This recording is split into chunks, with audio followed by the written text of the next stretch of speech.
అన్వేష్ నా అన్వేషణ తుచ్చ విధవా అమావాస్య రోజు మీకు పిండం పెట్టడం ఖాయం. నా అన్వేష్ మీరేం చెప్తారంటారు ఇప్పుడు ఇతన్ని? ఇంకో 100 కేసులు పెట్టినా దీనికి శిక్ష పడుతుంది. Seethamma is my mother. మీరు ప్రూవ్ చేయండి. ధర్మం మీ ఇంట్లో పెట్టుకోండి. సీత మీ తల్లే, రాముడు మీ తండ్రి, ఇది చూపించండి నాకు. ఈ ధర్మం ప్రకారం అన్వేష్ గారు ఏం చెప్తా చూడవుతారు మీరు. అదే ధర్మం. హిందూ గ్రంథం అంటే మీరు ఏమనుకుంటున్నారు? 18 పురాణాలు, ఇతిహాసాలు, కావ్యాలు, ఖండాలు, వైదిక ధర్మం, చతుర్వేద గ్రంథాలు, వ్యాకరణం, శిక్ష, జ్యోతిష్యము, ఛందస్సు నా ధర్మంలో ఉన్నాయి. ఇంకో ధర్మంలో ఇది లేవు. ఇది చూపించాలన్నా నేను సగం గుండుగా ఎంచుకుని తిరుగుతాను. ఇదే మనోహర్ గారి ముందర ఛాలెంజ్ ఇది మీకు. నేను ఉంది అంటే నీసం తిప్పి పెట్టండి, ఆడవాళ్ళు కొప్పేసి పెట్టండి. ఈ మనోహర్ గారు చూసి సంతోషపడతాడు. ఆ విషయంలో నిప్పులోంచి బయటకు వచ్చినట్టుగా పరమ పవిత్రంగా బంగారంలాగా మెరుస్తూ వజ్రంలాగా ఉన్నది నా సనాతన ధర్మం మాత్రమే. మీరు చెప్పే ప్రకారంగా హిందూ ధర్మం ఉందా లేదా? అయితే రాముడు హిందూ కాదా? కృష్ణుడు హిందూ కాదా? మీరు చెప్పిన చాణక్య నీతిలో లేదంటే అంతకుముందున్న గరుడ పురాణము సాడిజం. కంట్రోల్ పెట్టండి ప్లీజ్, ప్లీజ్ కంట్రోల్ పెట్టండి అంటున్నా. మీరు చెప్పిన దానికి జోహాలు సార్. వితండవాది ప్లస్ మేధావి మాత్రమే దేవుడు. ఇప్పుడు ఈయన చెప్పిన రాముడు 2 లక్షల కిలోమీటర్లు అన్నాడు. మిస్టర్ మనోహర్ వెయిట్ చేయి, వెయిట్ వెయిట్. అన్న ఎన్నికలు అంగారుకురుడు చెప్పండి. అందుకే బొంగుదా భోషం అంటున్నాయి. భారతీయుడు వాడు. నాకు ఎన్ని వద్దు. మీకు అసలు బుద్ధి జ్ఞానం లేదంటున్నాను. ఈ సొల్లు కబుర్లు చెప్పొద్దు నా దగ్గర. మీ పేరు మనోహర్ అని గ్యారంటీ ఏంటి? అది నేను నమ్మండి. మీరు మాకు జై శ్రీరామ్ తప్పుతారు నా కొడకలారా. నువ్వు రాడు, నీకు అసలు ఏం తెలుసు రాయడానికి. నువ్వు ఎవరు అసలు రాయడానికి? ధర్మం ఏంటి? ధర్మం ఏంటి? ఏంటి ధర్మం? ఏంటి దక్షయజ్ఞం అంటే ఏంటి? నాకు అసలు ఏంటి నేను పట్టించుకోండి. మూసుకొని కూర్చోయిగా, మూసుకొని కూర్చోయిగా, మూసుకొని కూర్చో. ఆ శివలింగం మర్మాంగం అంట. ఆ ఎర్రగుండా ఒకటి కూడా చెప్తే మేము నమ్మాలా? ఎంతో మంది నమస్తే, కిరణ్ టీవీకి స్వాగతం. నేను దిలీప్. ఈరోజు మన స్టూడియోలో ఇది ఒక డిబేట్ లాగా అండి. మనందరికీ తెలిసిన వ్యక్తే మనోహర్ గారు ఉన్నారు, కిరణ్ శర్మ గారు ఈరోజు మనతో ఉన్నారు. ఈ డిబేట్లో బయట అంటే ప్రస్తుతం దేశవ్యాప్తంగా ఏదైతే ఇష్యూ జరుగుతున్నో వాటి గురించి, నెక్స్ట్ భారతదేశాన్ని విమర్శిస్తూ కొంతమంది చేస్తున్న ఈ అంశాలపై ఈరోజు ఒక డిబేట్ కార్యక్రమంలో పాల్గొనడానికి ఈ డిబేట్ అయితే చేయడం అయితే జరుగుతుంది. ఈ కార్యక్రమంలో మనతో ఉన్నారు తెల్లాకుల మనోహర్ గారు, మనతో ఉన్నారు. నెక్స్ట్ ప్రముఖ ఆధ్యాత్మికవేత్త ప్రొఫెసర్, నెక్స్ట్ ఆస్ట్రాలజర్ ఎవరో కాదంటే కిరణ్ శర్మ గారు ఈరోజు మనతో ఉన్నారు. సో ఈ డిబేట్లో మనం క్లియర్ కట్గా క్లారిటీగా అసలు వాట్ ఈజ్ వాట్ అని నిజాన్ని నిక్కచ్చిగా మాట్లాడుకుందాం. సో ముందుగా మనోహర్ గారు, కిరణ్ శర్మ గారు నమస్కారం అండి ఇద్దరికి. అఖండ ఐశ్వర్యం స్వామి. ఎలా ఉన్నారు ఇద్దరు? నేను అద్భుతం, energetic and ever green. Okay, మీరండి? నేను ఎప్పుడు సూపరే అండి. మీరు సూపర్ సార్. ఈ విషయం సూపర్ మీరు చెప్పడం. సరే, ప్రస్తుతం మనం చూసుకున్నాం కిరణ్ శర్మ గారు, మనం ఏదైతే గతంలో శివాజీ గారు మాట్లాడిన మాటలు వివాదం చెలరేగి నెమ్మదిగా అమ్మాయి తగ్గింది అనుకునే లోపలే ప్రముఖ యూట్యూబర్ అన్వేష్, నా అన్వేషణ ఛానల్ ఎవరైతే అన్వేష్ ఉన్నాడో భారతదేశాన్ని విమర్శిస్తూ, ఇక్కడున్న ప్రజల్ని విమర్శిస్తూ, ఇక్కడున్న ఏదైతే ఇక్కడ ఇంప్లిమెంట్ అవుతున్న విధి విధానాలను విమర్శిస్తూ అతను వీడియో చేయడం అయితే జరిగింది. దీన్ని ఎలా చూడొచ్చు అంటారు? అసలు ఇతనికి ఎలాంటి శిక్ష పడాలంటారు? మీరు అన్వేష్ గురించి మీరైతే ఏం చెప్తారు? మనోహర్ గారు ముందు ఆయన మాటలు అడిగి తెలుసుకుందాం. మనోహర్ గారు, మీరు అన్వేష్ విషయంలో మీరైతే ఏం చెప్తారు? అసలు ఎలా చూడొచ్చు అంటారు? నేను అన్వేష్ గారి కంటే ముందు మీరు ఒకటి శివాజీ గారి గురించి ఒకటి చెప్పారు. శివాజీ గారు మహిళల గురించి అనే పదంలో ఆయన హిందూ మహిళల గురించి అన్నాడా, ముస్లిం మహిళల గురించి అన్నాడా, క్రిస్టియన్ మహిళల గురించి అన్నాడా? అదేమైనా క్లారిఫికేషన్ ఇచ్చాడా? ఆయన అన్నది తన వాళ్ళు అనుకునే వాళ్ళు, ఆయన వర్గం అంటే సినీ ఇండస్ట్రీ అనుకోవచ్చు, at the same time Hindu మహిళలు అనుకోవచ్చు. ఈ హిందూ మహిళలు అనుకున్నప్పుడు హిందువుల సంఘాలకు సంబంధించిన మహిళలు మాట్లాడితే బాగుంటుంది, కానీ మహిళా సంఘాలకు వెళ్ళి కంప్లైంట్ ఇవ్వాల్సిన అవసరం ఏంటి? మహిళా సంఘాలు అన్నప్పుడు ఏంటి? That is a universal problem. Shivaji గారు మాట్లాడింది అన్ని మతాలకు అన్ని వాళ్ళను ఉద్దేశించి కాదు, హిందూ మతంకి సంబంధించి వారి యొక్క ఫీల్డ్కు సంబంధించి కొన్ని రూల్స్ కొన్ని రెగ్యులేషన్స్ ఉంటే బాగుంటుంది, సిస్టమేటిక్ పాటించండి అన్నాడు. ఆ క్రమంలో వాళ్ళ ఫీల్డ్లో వాళ్ళకి సంబంధించిన మాటల్ని మాత్రమే అన్నాడు, బయట మహిళల్ని ఉద్దేశించేయమని లేదు. వాళ్ళ ఫీల్డ్లో అటువంటిది ఏదైనా జరిగి ఉంటే వాళ్ళ ఫీల్డ్లో మాట్లాడుకోవాలే తప్ప బయటికి వచ్చి మహిళా కమిషన్లకు ఇంకో రూపంలో మాట్లాడడాన్ని నేను తప్పుపడుతున్నా. మీరేమంటారంటే ఆయన తప్పు పడతారంటారు, అది ఎలా చూడొచ్చు అంటారు? అంటే వారు అనేది వీళ్ళు వెళ్ళి మహిళా సంఘాలు వాళ్ళు వెళ్ళి ఆయనకి కంప్లైంట్ చేయడం అనేది కరెక్ట్ కాదు. ఆయన చెప్పిన విషయం వాస్తవమే అంటున్నారు. దానికి అందరం ఏకీభవించాలి. నేనే ఏకీభవించాను కదా. ఫస్ట్ ఏకీభవించినటువంటి వ్యక్తిగా, ఒక పురోహితుడిగా, ఒక జ్యోతిష్కుడిగా ఫస్ట్ డిబేట్లో జరిగినటువంటి విషయంలో నేనే దాన్ని పూర్తిగా ఆయనకు మద్దతు తెలిపిన వ్యక్తి నేను ఫస్ట్ అని చెప్తున్నాను. నేను గ్రాండ్గా చెప్తాను. అయితే మరి గురుగారు అన్నట్టుగా ఒక విషయం ఏంటంటే మహిళల గురించి అన్నట్టు విషయం వాస్తవం. ఆయన ముస్లిం మహిళల గురించి అన్నారా లేదా హిందువుల గురించి అన్నట్టుగా అక్కడ చెప్పలే. ఆయన ఇప్పుకు తిరుగుతున్న మహిళల గురించి చెప్పాడు. అది ముస్లిమ్స్ కావచ్చు, క్రిస్టియన్స్ కావచ్చు. లెట్ మీ ఇప్పుడు మీరు అడిగినంతవరకు మీరు సైలెంట్గా ఉన్నాను. ఎందుకంటే ఆయన మహిళలు అన్న విషయంలో ఇప్పుకు తిరిగే మహిళలు, ఆయన సామాజిక వర్గం ఇంకొక వర్గమా హిందువులు అని చెప్పాల. ఎవరైతే ఇప్పుకు తిరుగుతున్నారో ఆ మహిళలమ్మక జాగ్రత్తగా ఉండమ్మా అని చెప్పాడు తప్ప నేను ముస్లిం హిందూ మహిళకే చెప్తున్నాను లేకపోతే క్రిస్టియన్ హిందూ మహిళ చెప్తున్నాను అని చెప్పిన విషయం అక్కడ టాపిక్ రాలేదు. బట్ ఆయన చెప్పిన విషయం మీరు సమర్థిస్తున్నారు, నేను సమర్థిస్తున్నాను. అది వెళ్ళి ఇంకోటి నేను చాలాసార్లు చెప్పాను. ఆయన ఆ మాట అన్న తర్వాత 11-12కి ఆయన భార్య సారి చెప్పి మర్నాడు పొద్దునే ఐ థింక్ 9:30, 10కి ఏదో మీటింగ్ పెట్టేసి నేను ఈ మాట అన్నాను పొల్లు మాట సారీ అని చెప్పేశాడు. అయిపోయింది విషయం. ఆ సాయంత్రం నేను డిబేట్లో కూర్చున్నాను ఒక దగ్గర. ఆ డిబేట్లు అడిగినప్పుడు ఆల్రెడీ ఆయన సారీ చెప్పేశాడు, ఇట్స్ ఓవర్. రెండవది, ఇప్పుడు మహిళా కమిషన్ దగ్గరికి వెళ్ళి మీరు కేసు పెడుతున్నారు. వాళ్ళు ఏమడుగుతారంటే పిలిపిస్తారు, మీరు కూర్చోండి, ఏమేమి మాట్లాడారు, అమ్మ ఈ మాటలు అన్నాను, ఈ మాట మీరు అనొచ్చా, అనకూడదమ్మా, ఎందుకన్నారు, కొద్దిగా పొరపాటు అయిందమ్మా, అది మాకు రాసివ్వండి. రాసిస్తాడు. ఆ స్టాంప్ తీసుకు కొట్టేసి గ్రీన్ పెద్ద సంతకం పెట్టి ఇగో ఇది తీసుకెళ్ళి ప్రెస్ వాళ్ళకి ఇవ్వండి, ఇది తీసుకెళ్ళి నోటీస్ బోర్డులో పెట్టండి అని చెప్పి ఇచ్చింది ఆమె. ప్రెస్ వాడు తీసుకొచ్చాడు, ప్రెస్ అనౌన్స్ చేశాడు, నోటీస్ బోర్డులో ఒకటి పెట్టారు. అంటే ఇప్పుడు ఇక ఎవరైతే బట్టలు ఇప్పుకొని తిరుగుతూ అవమానపడ్డా అనుకున్నారో వెళ్ళి నోటీస్ బోర్డు చూసుకున్నారా? ఇప్పుడు ప్రెస్ ఎప్పుడన్నా ప్రెస్లో ఆ పేపర్ చూశారు ఎవరన్నా? మీరు చూశారు కనీసం? నేనే చూడలేదు. అంటే ఆయన చెప్పిన సారీని మాత్రం అందరం చూసాం. అక్కడ ఆయన వెలుగు అంటే ఒక విలువ పెరిగింది, ఆయనకు ఒక విలువ పెరిగింది. అక్కడ సెకండ్ టైం ఇమీడియట్గా ఆ 2 పదాలకి నేను కంటెంట్కి కన్ఫ్యూట్ అయి ఉన్నా నేను. బట్ ఆ 2 పదాలకి మాత్రం నేను సారీ చెప్తాను చెప్పినప్పుడు 99.9% ఆయన ఓట్లు పడ్డాయి ఓటింగ్ చేస్తే. అవును. అటువంటి సమయంలో is the winner of the ground. అవును. నువ్వు ఇక్కడ ఎవరైతే మా గురించి అనడానికో నువ్వు భయపడి కేసులు పెట్టారో all the people is the fail. అంటే మీరు కేవలం పేపర్ అనేటువంటి విషయంతో మీరు సంతోషపడ్డారు. పేపర్ కాదు, ప్రజా కోర్టు ఇంపార్టెంట్ దేనికైనా సరే. ఆ ప్రజా కోర్టులో ఆయన గెలిచాడు ఆయన. ఆ తర్వాత పరిణామాలు మనం చూసుకుంటే ఈ 2-3 రోజులలో చూసుకుంటే ప్రతి ఒక్క ఆడపిల్ల స్టేజ్ల మీద చేస్తున్నప్పుడు నిండు వస్త్రాలను కనిపించారు. ఈ రోజు కూడా మనకి అనసూయ గారు వచ్చి ఒక ప్రోగ్రామ్ని ఓపెనింగ్ చేస్తే full sari with full blouse. She's very good. అంటే నేను అనుకోవడం ఆవిడ ఆ టైంలో చూస్తే ఆవిడకి దేవతలా కనపడింది నాకు. షీఈ్ లైక్ దేవత, మా అమ్మలా కనపడింది. Very beautiful. అక్కడ ఆవిడ ఉన్నటువంటి ఫోటోల కన్నా ఇక్కడ ఫోటోలో షీఈ్ గుడ్ అండ్ బ్యూటిఫుల్. నేను ఇప్పుడు అనసూయకి సపోర్ట్ చేస్తాను ఈ విషయంలో. నిండు వస్తులా ఉన్నటువంటి దేవతలా ఉందని చెప్పి నేను సపోర్ట్ చేస్తాను.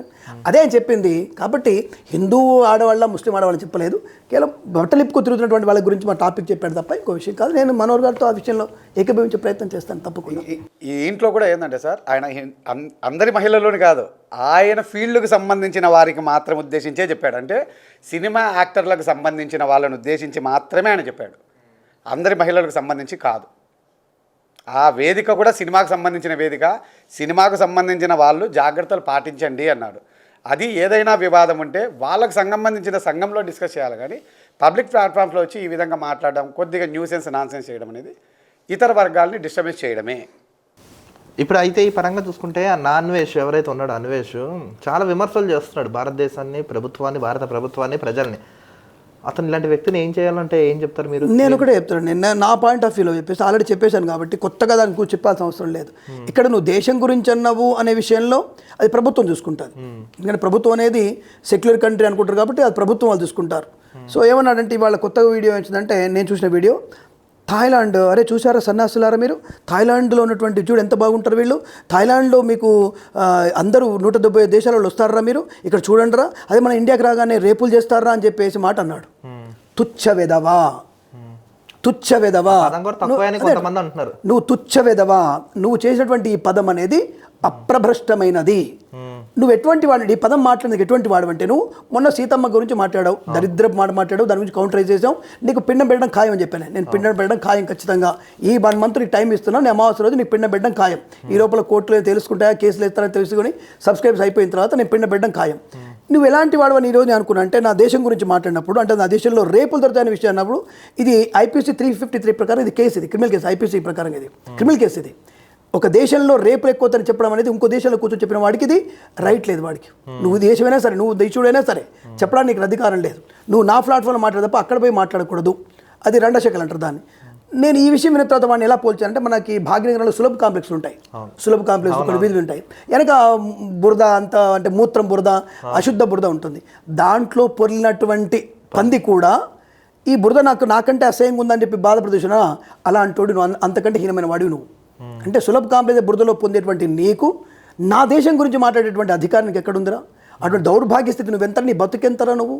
నీ బతికేంత. యాక్చువల్గా ఇక్కడ మాటలు వస్తుందంటే ప్రతి ఒక్కడికి వేరే అంటే నా కొడక ఇంకొద్దు తప్పు మాటలు మాట్లాడుతుంది. అక్కడ నేను పాప కన్న తండ్రి దేవుళ్ళు అంటూ నాకు, ఆ కన్న తల్లి నాకు అమ్మ లాంటిది. వాళ్ళు అనలేక నేను వీడొక్కడిని తినాల్సి వస్తుంది. అంటే బలమైన మాటలు రావట్లేదు నాకు. ఎందుకంటే అయ్యో ఒక తల్లిదండ్రులు ఉన్నారు, నా తల్లిదండ్రులు అంటే వాళ్ళు కూడా పాపం వాళ్ళు ఏం చేశారు, కానీ మంచిగా పెంచారు. వాడు మంచితనంతో వెళ్ళి దుర్మార్గంగా బతుకుతున్నాడు. మన డబ్బు మీద భారతీయులు సబ్స్క్రైబ్ చేసుకునే దాంతో వచ్చేటువంటి డబ్బుల మీద బతుకుతూ డబ్బు వచ్చిన తర్వాత కొవ్వెక్కి బతుకుతున్నాడు వాడు. అలాంటి వాడు ఇప్పుడు దేశం గురించి మాట్లాడాడు. అది ప్రభుత్వం వాళ్ళు చూసుకోవాలి.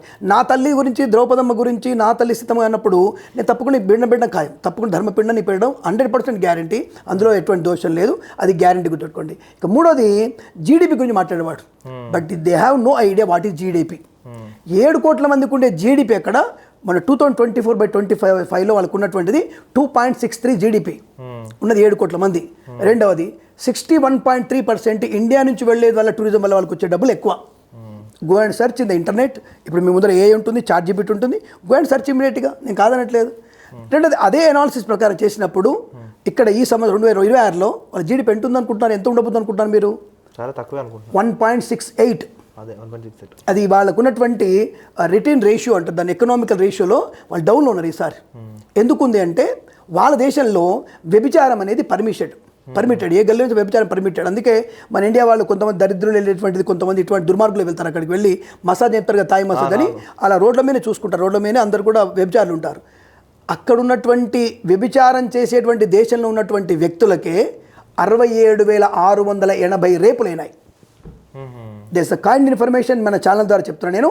67,000 చిలుకు మీకు రేప్ కేసులు జరిగినాయి అక్కడ. ఇది థాయిలాండ్లో.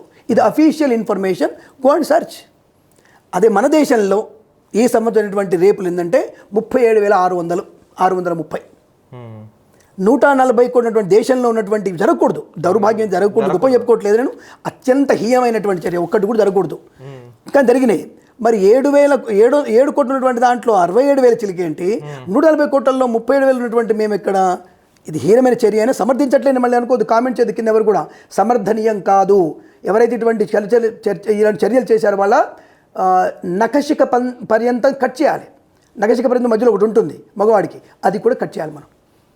అంటే ఇప్పుడు నాన్ వెజ్ ఏం చేశాడంటే, శివాజీ వాళ్ళ అమ్మగారి ఇంట్లో కూడా కొన్ని పదాలు ఉపయోగించాడు. తప్పు కదా అది?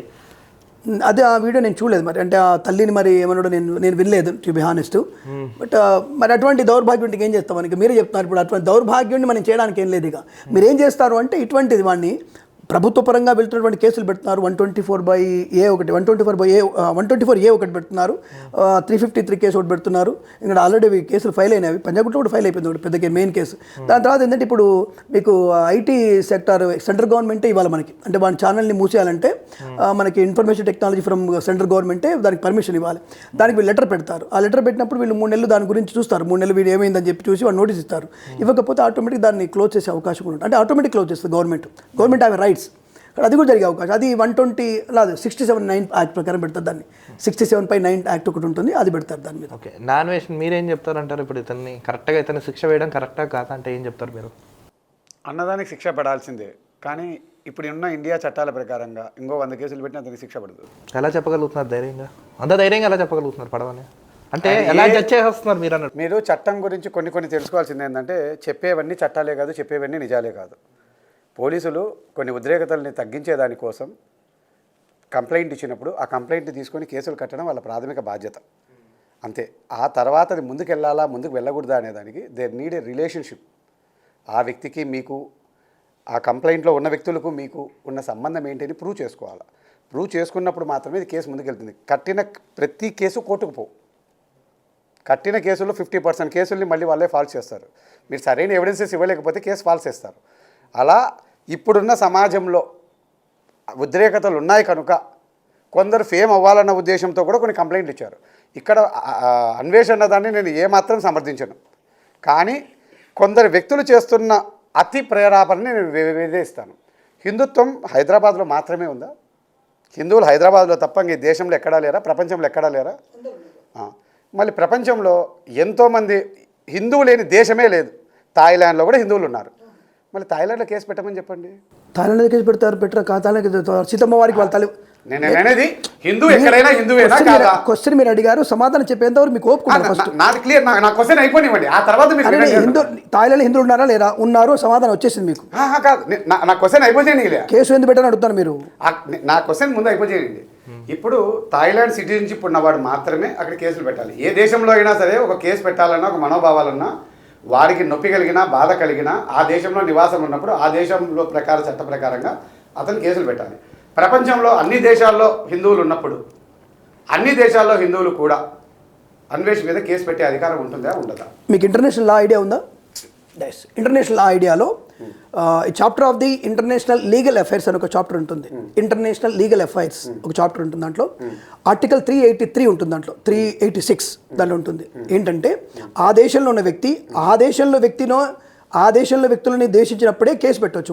వాళ్ళ దేశంలో వ్యక్తిని అంటే ఇండియా వాడు వచ్చేసి అమెరికాలో తిట్టినప్పుడు వాడిని కేసు పెట్టడానికి లేదు. దట్స్ కాల్డ్ మన దేశం వాళ్ళు కంప్లైంట్ ఇస్తే ఆ దేశం వాడిని, అది ఎక్కడ మన అఫీషియల్గా వెళ్ళినప్పుడే వాడిని అరెస్ట్ చేస్తారు తప్ప ఆ దేశం వాడు పెడితే అరెస్ట్ చేయరు. దట్ ఈస్ నా ఇల్లీగల్ అవుతుంది. అది ఆ దేశంలో వ్యక్తిని ఆ దేశం వాడు తిడితే కేవలం కేసు పెట్టవచ్చు, ఇంకొకళ్ళు కేసు పెట్టడానికి లేదు. అది చెల్లదు. అది ఇంటర్నేషనల్ కేసు అవుతుంది. అది ఇంటర్నేషనల్ కేసు అయినప్పుడు ఆటోమేటిక్గా మనం మన డిపార్ట్మెంట్లు ఇక్కడ దేశం వాళ్ళు అక్కడ కలిసి ఓ ఇంటర్పోల్ అంతా కూడా కలిసి పెట్టుకోవాలి తప్ప అది చెల్లుబాటు కాదు. అది వాడు 4 కూడా పనికి ఇందాక అన్నారు కదా మన చట్టంలో వాడికి ఏం చేయలేరని. అక్కడ వాళ్ళు 4 కూడా చల్లరే బాజు కట్టు అంటారు వాడిని. కాబట్టి దట్ ఈస్ ఇంటర్నేషనల్ లా. ఇప్పటికీ కూడా అతను ఆ విధంగా మాట్లాడడానికి కారణం ఇండియా లాస్ అతను ఏం చేయలేదు. ఎందుకు ఏం చేయలేదు అంటే ఇతను మాట్లాడిన దానికంటే ఘోరాతి ఘోరంగా గత 3-4 ఏళ్ల కిందట ఎంతోమంది మాట్లాడారు వివిధ ప్లాట్ఫామ్స్లో రాజకీయ నాయకుల్ని ఇంకొకరిని ఉద్దేశించి. మళ్ళీ ఇదే చట్టాలు వాళ్ళకు అప్లై అయ్యాయి. మళ్ళీ ఏ విధమైన శిక్షలు పడ్డాయి, ఏ విధంగా తీసుకొచ్చారు? వాళ్ళ సోషల్ మీడియా అకౌంట్స్ను బ్లాక్ చేయడం తప్ప చట్టం అంతకంటే ఎక్కువ చేసేదానికి లేదు. And at the same time మనోభావాలు అనే పదానికి నిర్వచనం లేదు. పోలీసులు ఉండేది కొట్టుకోకుండా ఉండే శిక్ష వేసేదానికి, నీ వస్తువు ఎతకపోతే తెచ్చిచ్చేదానికి, అటువంటి వాటికే కానీ నీ మనోభావాన్ని తెచ్చిచ్చేదానికి కాదు. నీ మనోభావాలు అన్న సమయంలో ఉద్రేకతల్ని తగ్గించేదానికి ఉన్న మార్గాలు ఏంటివి అన్నప్పుడు ఇప్పుడు నేనే అతిగా మాట్లాడాను, నాకు ప్రాణహాని ఉంది ఈ ఇతరుల సమాజం నుంచి. అటువంటి సందర్భంలో కూడా పోలీసులు నన్ను ఎతకపోయి లోపల పెట్టచ్చు, నన్ను కాపాడడం వాళ్ళ విధి కాబట్టి. ఎందుకంటే ఇక్కడ ప్రాపర్టీ అంటే ఏంటంటే భూమిలే కాదు, మనిషి కూడా గవర్నమెంట్ ప్రాపర్టీనే. నిన్ను ప్రొటెక్ట్ చేయడం భారత గవర్నమెంట్ బాధ్యత. అటువంటి సందర్భాల్లో కూడా జైల్లో పెడతారు బయట ఉద్రేకతలు తగ్గాలని. ఆ ఉద్రేకతల్లో భాగంగా కేసులు కడుతున్నారు. కొందరు పబ్లిసిటీ కోసం కూడా కేసులు ఇస్తున్నారు. నా బాధ ఏంటంటే హైదరాబాద్లో మాత్రమే ఎందుకు ఇస్తున్నారు, దేశంలో ఇన్ని రాష్ట్రాలు ఉండగా ఆ రాష్ట్రాల్లో మాత్రం ఎందుకు ఇవ్వడం లేదు అనేది నా ప్రశ్న. ఏం చెప్తారు మీరు? విజయవాడలో 3 కేసులు అయినాయి, విశాఖపట్నం 2 కేసులు ఉన్నాయి, కరీంనగర్లో ఒక కేసు ఉంది, అలాగే మనకి మల్లెపల్లి దేవరకొండ దగ్గర మల్లెపల్లిలో కేసు ఉంది, హైదరాబాద్లో 14 కేసులు ఉన్నాయి. దిస్ ఇన్ఫర్మేషన్ మీకు కావాలంటే మీరు జస్ట్ గో అండ్ ఎంక్వైరీ. చెప్పిన పేర్లు రికార్డ్ అవుతాయిగా, go and enquiry. Devarakonda town Mallepalli వేసిన వాడు లంబాడి పాపం పిల్లవాడు రవీంద్ర నాయక్ అబ్బాయి పేరు వేసాడు, కేసు వేసాడు. కరీంనగర్ సంజయ్ గారి దాంట్లోనే కేసులు వేశారు. 7 కేసులు వేసారు, దాంట్లో ఒకటి కూడా కాదు, 7 కంటిన్యూగా వేరే పోస్టుల్లో వేసేసారు. No problem. ఇప్పుడు అది అయితే వీరన్నట్టుగా వాస్తవం. ఎందుకంటే కొన్ని మనోహర్ గారు మాట్లాడిన విషయాలు వాస్తవం ఏంటంటే ఒకళ్ళ మనోభావాలు దెబ్బతింటే తెచ్చిచ్చేది గవర్నమెంట్ బాధ్యత కాదు. కానీ ఒకళ్ళు రేప్ చేస్తే తీసుకొచ్చేటువంటి బాధ్యత గవర్నమెంట్ది ఉంటుందా?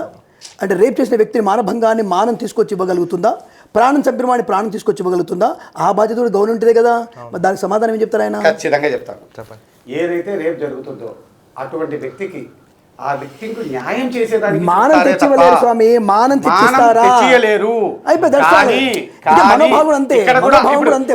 ఏదైతే అంటున్నారో గతంలో కొంతమంది హిందుత్వవాదులని చెప్పుకునే కొంతమంది లీడర్లు అంబేద్కర్ బతికి ఉంటే నేను చంపేవాడిని అన్నాడు.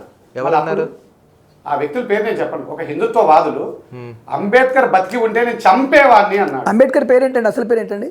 నాకు అంబేద్కర్ వరకే తెలుసు. అంబేద్కర్ పేరేంటి అసలు? అంబేద్కర్ అనే పేరుకు ముందు ఏముంది అనేది కూడా నాకు గుర్తులేదు.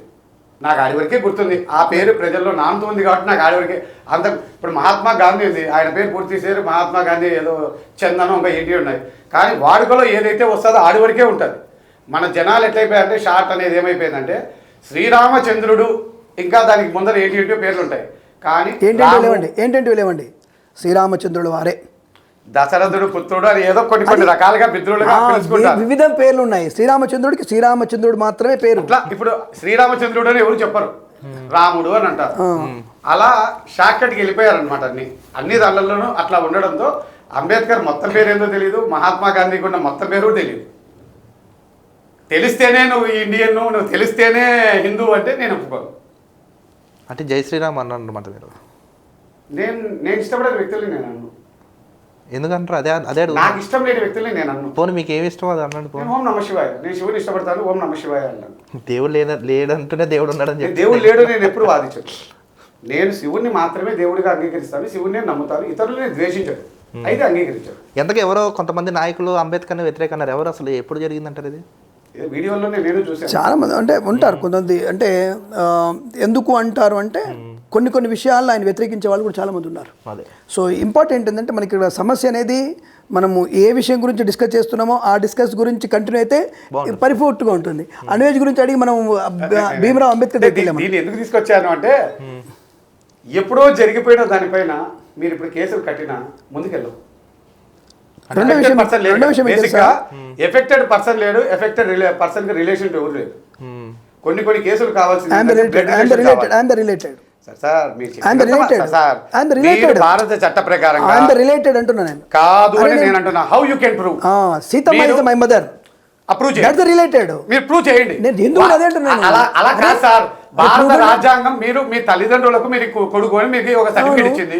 సీతమ్మకి నీకు సీతమ్మని నీకు గవర్నమెంట్ సర్టిఫికేట్ దాన్ని ధర్మం ప్రకారంగా ధర్మం వద్దు సార్. నాకు ధర్మంతో నేను జీవించాను. ఈ దేశంలో నేను రాజ్యాంగం మేరకు జీవిస్తాను. ధర్మంతో జీవించాను.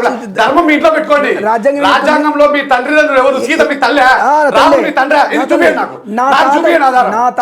మీరు సంబంధం లేని వాళ్ళు మీరు మాట్లాడతా అంటే చెప్తారే సార్ మీరు.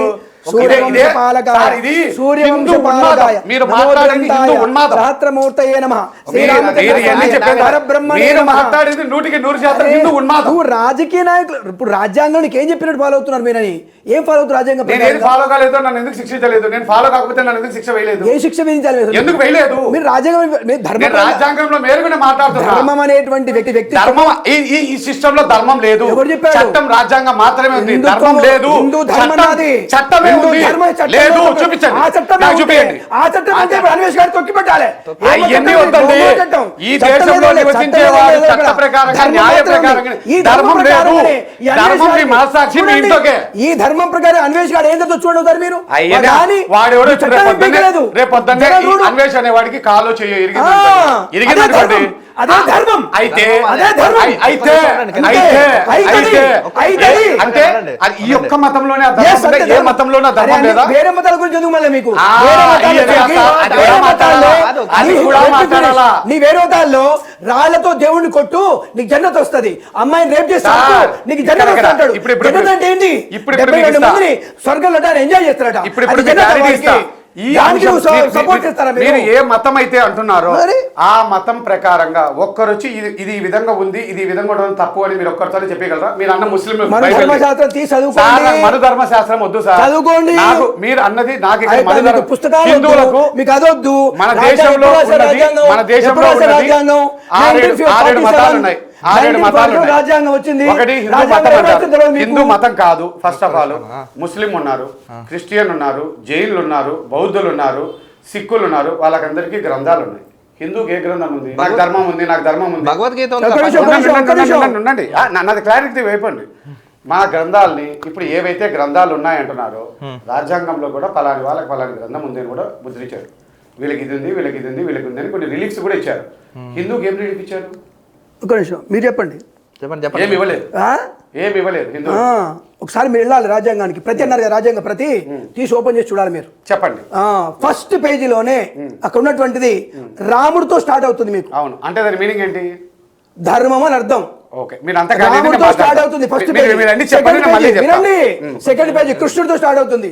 3వ పేజీ హనుమంతుడు ఉంటాడు. దాంట్లో మీరు ఓపెన్ చేసి తీసుకొని ఇప్పుడు స్టార్ట్ చేయండి. అక్కడ ఏ మహమ్మద్ ప్రవక్త బొమ్మలు లేవు అక్కడ. రెండవది ద వెన్ ద రోడ్ రాజా ఎప్పుడు రాశారు అనుకుంటున్నాను మీరు?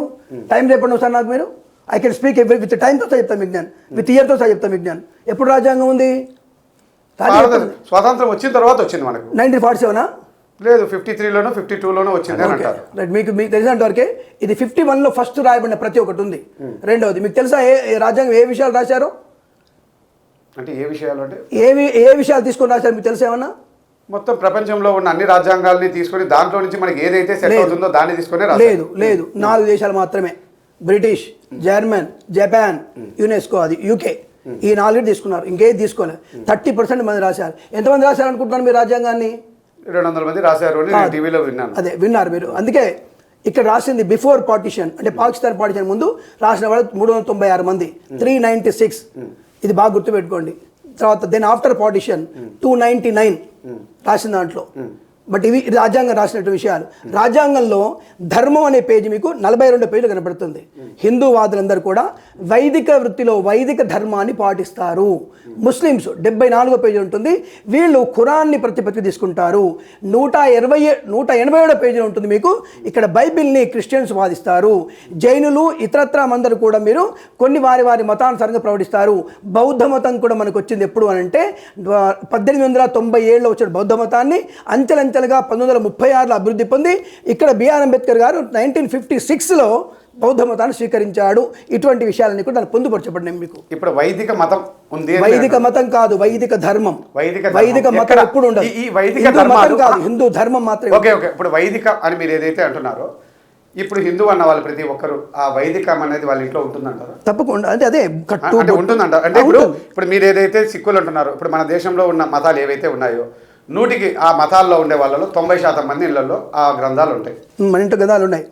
ఇప్పుడు ఈ వైదికం అని మీరు ఏదైతే హిందూ ఇళ్లలో గ్రంథం ఉంది, నేను 100కి 90% ఇళ్లలో చూపిస్తాను. ఇప్పుడు కామెంట్ మీ ఇష్టం వచ్చిన వాళ్ళలో చూపించండి. ఇప్పుడు కామెంట్ 100కి 90% మందికి వైదికం కాదు కదా, భగవద్గీత కూడా వాళ్ళ ఇంట్లో ఉండదు. ఇప్పుడు ఎత్తు కదా, ఇప్పుడు చూసే ఆడియన్స్ మీరు ఇప్పుడు మనోహర్ గారి గురించి 100కి 90 ఇంట్లో 90%, 100కి 90% హిందూ ధర్మాన్ని ఫాలో అయ్యే వాళ్ళు మీ ఇంట్లో వైదిక గ్రంథాలు భగవద్గీత కానీ, రామాయణం కానీ, చిన్న చిన్న స్వామివారి పద్యాల పుస్తకాలు కానీ, లేకపోతే గేయ పుస్తకాలు కానీ. ఇక్కడ మళ్ళా మీరు దీంట్లో వైదిక ధర్మం అంటే ఒక బుక్క, ఒక శాస్త్రమా, ఒక విధానం. వేదిక ధర్మంలో వైదిక ధర్మం అంటే వైదిక అంటే ఏది? ఒక బుక్క. నువ్వు అవతలి మనిషిని ప్రేమించేటువంటి ఏదైనా సరే పుస్తక రూపంలో, బొట్టు రూపంలో, దేవుడి రూపంలో, పటము రూపంలో, విగ్రహం ధర్మం అంటే ఏంటి? కాదు, ఒక ఒక మంచితో పాటు చెడు చేసిన వ్యక్తికి ఏ విధమైన శిక్షలు వేయాలి అనేది ధర్మం. నువ్వు మంచిలోనే పో, అయితే చెడు చేశాడు వాడికి వైదిక ధర్మంలో అలాంటివి లేవు. శిక్ష వేసే లేదు అక్కడ. అంటే ఎందుకు లేదు? శిక్ష వేసే ధర్మం కాదు, అందుకే ధర్మం కాదు. ధర్మం అందుకే కాదు. ధర్మం అంటే ఏంటి? తప్పు చేయడం, మంచి దారిలో వెళ్ళడం. దానికి బుక్ రాయాలనా? ఇప్పుడు మన రాజ్యాంగంలో అంటే మన రాజ్యాంగంలో ఏమైనా తప్పు రాశారా? అన్ని కరెక్టే చేద్దాం. నేరాలు చేయమని చెప్పారా రాజ్యాంగంలో? చెప్పలేదు కదా. నేరాలు శిక్ష ఉంటుంది ఇక్కడ, నేరాలు చేయమని చెప్పలేదు కదా. ధర్మం దానికి ఎందుకండి? ధర్మం అనేది ఏంటి? నీ ధర్మం ప్రకారంగా నువ్వు జీవిస్తున్నానంటే నీ ధర్మంలో తప్పు చేసిన వాడికి శిక్షించే విధానం ఉండాలి. దాన్నే మతం అంటారు. ఖురాన్లో తప్పు చేసిన వాడికి శిక్షలు ఏ విధంగా ఉండాలో రాశారు, బైబిల్లో ఏ విధంగా రాయాలో రాశారు, ఇతర గ్రంథాలు ఏ విధంగా చేయాలో రాశారు. మళ్ళీ హిందూ గ్రంథం అని మీరు చెప్పే దాంట్లో అటువంటి శిక్షలు ఉన్నట్టు మీరు చూపించగలరా? హిందూ గ్రంథం అంటే మీరు ఏమనుకుంటున్నారు? అసలు లేదంటున్నారు. హిందూ లేదు. వైదిక ధర్మంలో రామాయణ, భాగవత, ఇతిహాసాలు, 18 పురాణాలన్నీ కూడా మనకున్నటువంటి ఏకైకమైనటువంటి అత్యుత్తమైనటువంటి స్థానమైనటువంటి ధర్మమే వైదిక సనాతన ధర్మం. ఈ ధర్మంలో మీరు అన్నటువంటి విషయాలు చెప్తారు కదా, మీరు చెప్పేది పూర్తిగా వినండి. మరణ శిక్ష విధించాలంటున్నారు. మనకి శిక్షలు లేవు నానా, తప్పు చేయకుండా ఉండండి. The prevention better than cure. చెదలు పట్టకుండా చూసుకోవాలి తప్ప, చెదలు వచ్చిన తర్వాత ఆకులు కాలిన చేతులు కాలిన ఆకులు పట్టుకుంటా అంటే కుదరదని చెప్పిందే నా ధర్మం. ఈ ధర్మంలో ఏముందంటే పరోపకారార్థం ఇదం శరీరం అని చెప్పి ఒక్క పురాణం చెప్పబడింది, గరుడ పురాణం పుస్తకంలో ఉంది. ఎలాంటి శిక్షలు ఉంటాయి నాయన? మనం మరణించి తప్పులు చేసి మరణిస్తే ఎటువంటి వికారాలు ఉంటాయో, ఎటువంటి మనకి దుర్మార్గపు మనకి రక్తసిక్తమైనటువంటి శిక్షలు ఉంటాయని చెప్పేసి గరుడ పురాణం చెప్పింది మనది.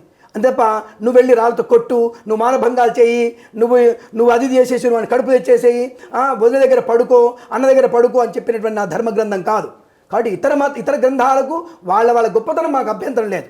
కానీ నా గ్రంథంతో ముడిపట్టేటువంటి గ్రంథాలు అవి కావు. నా గ్రంథ గ్రంథానికి సరిపోవన్న విషయాన్ని గమనించుకోవాలి. నా దాంట్లో వాళ్ళకి ఒకటే ఉంది.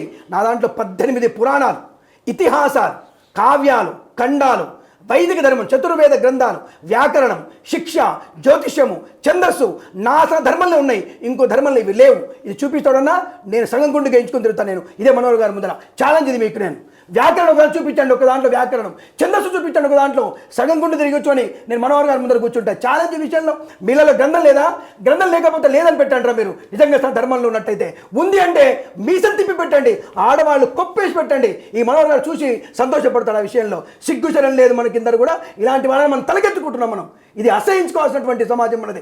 మన ధర్మంలో ఉంటూ మన ధర్మాన్ని నాశింపజేసేటువంటి వ్యక్తులు ఇలాంటి వాళ్ళు చాలా మంది తయారవుతున్నారు. దీనికి నేను పూర్తి వ్యతిరేకంగా ఉంటున్నాను. నేను ఇది గుర్తు రాజ్యాంగంలో కానీ ఎక్కడైనా సరే సనాతన ధర్మం ఉత్తమ స్థాయిలో ఉంటుంది తప్ప కిందికి రాదు. ఇలాంటి వాళ్ళు 400 సంవత్సరాలు నా తల్లిని ఏలినా సరే ఇప్పటికీ పరమ పవిత్రంగా నిప్పులోంచి బయటకు వచ్చినట్టుగా పరమ పవిత్రంగా బంగారంలాగా మెరుస్తూ వజ్రంలాగా ఉన్నది నా సనాతన ధర్మం మాత్రమే.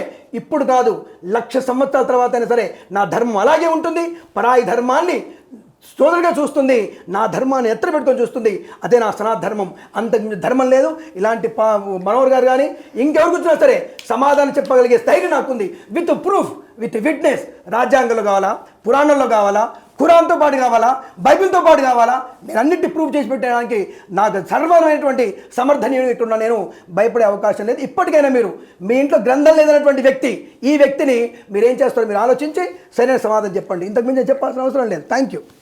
ఇంకా ఇంకోటి సార్, దీంట్లోనే మీరు అన్నదానికి కంటిన్యూషన్ ఉంది. ఈ వైదిక ధర్మాలు కానీ ఇవన్నీ మీరు చెప్పేటివన్నీ ఎప్పటి నుంచి ఉన్నాయి? ఎన్ని సంవత్సరాల నుంచి ఉన్నాయి? లక్షల సంవత్సరాల, వేల సంవత్సరాల, కోట్ల సంవత్సరాలు? ఆకాశాత్యస్యంతే వాతేనాం భువత్రయస్యదః. ఆకాశము, భూమి, నీరు ఎప్పుడైతే ప్రారంభమైందో అప్పటి నుంచే ఢమరుకంలో ఆ శివుడి ఢమరుక నాదం నుంచే ఇవన్నీ ఉద్భవించబడ్డాయనే విషయాన్ని సనాదిగా మన ఋషులందరూ చెప్పినటువంటి విషయం ఇది. శివుని యొక్క శబ్దము ద్వారా, ఢమరుక శబ్దం ద్వారా ఇవన్నీ కూడా అపౌరుషేయాలు, ఎవరు రాసినవి కాదు. అపౌరుషేయం అంటే రాసినది కాదు. శివుని ఢమరుక నాదం నుంచి ఉత్పన్నమైనటువంటి మాటలు విని, శబ్దము విని ఋషులు సంజ్ఞల ద్వారా, సంజ్ఞలు అంటే మీకు రాదేమో, సైన్స్ అంటారు. బట్టి సైన్స్ అంటే SIGNS, ఆ సంజ్ఞలు రాసుకొని ఓ ఈ అర్థం అని చెప్పేసి వాళ్ళు తెలుసుకొని చదువుకొని ఓహో ఇది చెప్తున్నాడు శివుడు మనకి అని ఆ శివుడిచ్చినటువంటి ప్రతిని రాసుకొని శిష్యులకు బోధించి ఓ వేదం యొక్క అర్థం ఇది, వేదం స్వరూపం ఇది, ఆయన ఇది చేయమంటున్నాడని చెప్పి ధర్మాన్ని ఉద్ధరింపజేసిందే శివుని యొక్క ఢమరుకలు వచ్చినదే నా వేదములు. 4 వేదములు రుజు, యజ్, సామ, అధర్వణ వేదాలు. ఋగ్వేదము, యజుర్వేదము, సామవేదము, అధర్వణ వేదం. 4 వేదాల నుంచే శివుడి నుంచి ఉత్పన్నమైనవి వేదాలు. ఈ వేదాలే ఈ భారతదేశానికి సమస్త ప్రామాణికము. ఇంకో గ్రంథం కాదు, కానేరదు కూడా. మీరు క్లారిటీ ఇవ్వలేదు సార్. మీరు క్లారిటీ అసలు ఇవ్వలేదు. ఎందుకు ఇవ్వలేదంటే మీరు చెప్పిన సూర్య భగవానుడు అంటే రాముడు పుట్టే ఒక్క నిమిషం మనము రామాయణం, మీరు రామాయణానికి ముందు కూడా ఈ గ్రంథాలన్నీ ఉండి ఉంటే యుద్ధాలు ఎందుకు జరిగాయి, ఎందుకు చంపారు, చంపిన వాళ్ళందరూ కూడా హిందువులు కాదా? ఏంటది? యుద్ధాలు జరిగాయి కదా. ఎక్కడ జరిగాయి యుద్ధాలు? ఎవరు జరిగాయి అంటే ఇప్పుడు రాముడు రావణాసుని చంపాడు. ధర్మాధర్మాంతర యుద్ధం అది. అవన్నీ కాదు. రాముడు రావణాసుని చంపాడా? ధర్మ యుద్ధం అది. ధర్మం అంటే మీరు చెప్పిన దాంట్లో చంపుకోమని చెప్పారా? మీరు చెప్పిన దాంట్లో, మీరు చెప్పిన గ్రంథాల్లో, మీరు చెప్పిన వేదాల్లో చంపమని చెప్పారా? చంపమని చెప్పారు. అంటే ఏ నేరానికి చంపమని చెప్పారు? అది ఏ బుక్ లో రాశారో చూపియండి అంటారా? ఏ నేరానికి ఏ బుక్ లో అది రాశారో? రాముడు 1,00,000 మందినో 1,00,00,000 మందినో చంపాడో, శ్రీకృష్ణుడు 1,00,00,000 మందిని చంపారా? చంపారు. చంపడానికి ఆనాటి కాలంలో వాళ్ళు ఏ విధానాన్ని పాటించారో ఆ బుక్కులు చూపించండి నాకు. రామాయణం గ్రంథాలు చదువుకోండి. గ్రంథం జరిగిన కథ, అది గ్రంథం కాదు, యథార్థ కథ అని మీరు చెప్తున్నారు. ఆ కథ బాగుంది, నేను అంగీకరిస్తాను. ఆ కథ బాగుంది. నాకు రాముడు ఆచరించిన ధర్మం ఏంటి? ఆ ధర్మం బుక్కులు కావాలి.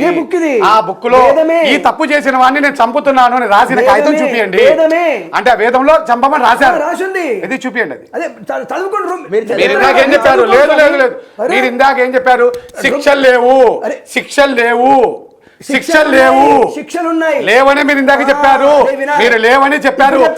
మా శాస్త్రంలో చంపేదానికి లేదు, బాగా ఉండే చచ్చిన తర్వాత.